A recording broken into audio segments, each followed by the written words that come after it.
They gave me the worst room on the family trip. They didn't know I owned the hotel. I decided to keep quiet and observe the annual family reunion. Long story short, my family always made me feel like an outsider, especially my mother and sister Lucia. They saw me as the artistic one, constantly comparing me to Lucia's seemingly perfect life. This year, our annual family reunion was at the luxurious Hotel Miramar, a place I secretly owned thanks to my grandfather's will.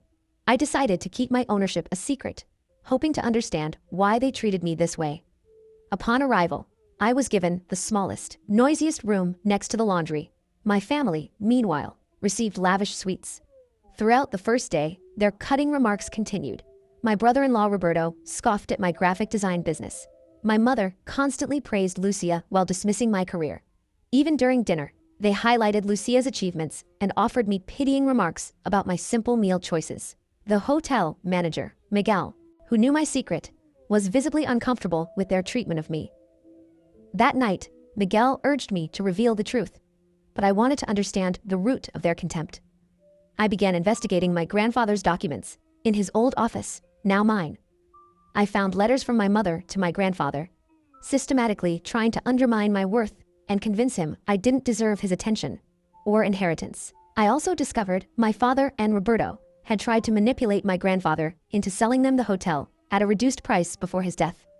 My grandfather, suspecting their motives, secretly left the hotel to me. My cousin Daniela, finding me in the private office, began to suspect something was amiss. The next evening, at the formal dinner, the tension reached a boiling point. Roberto again mocked my career. When Miguel brought a complimentary bottle of expensive champagne from Miss Carmen, my family was stunned. I subtly revealed my successful graphic design agency boasting over $3 million in annual revenue. Their disbelief and shame were palpable. I confronted them, explaining I accepted their treatment to understand the depths of their contempt. My mother, in particular, was genuinely confused, asking why I would endure such humiliation if I was the owner. I told them I needed to understand if they truly believed I was worthless or feared what would happen if others, especially my grandfather, saw my true value. The next morning, I gathered my family and my grandfather's lawyer, Arturo Mendez, in the conference room. I revealed that my grandfather hadn't sold the hotel, but had put it in a trust with me as the sole beneficiary. Lawyer Mendez confirmed this, stating my grandfather's decision was based on my parents' and Roberto's attempts to manipulate him. I also presented the evidence of their deceitful actions. Roberto exploded in anger, but I calmly presented the hotel's improved performance under my 6-month ownership.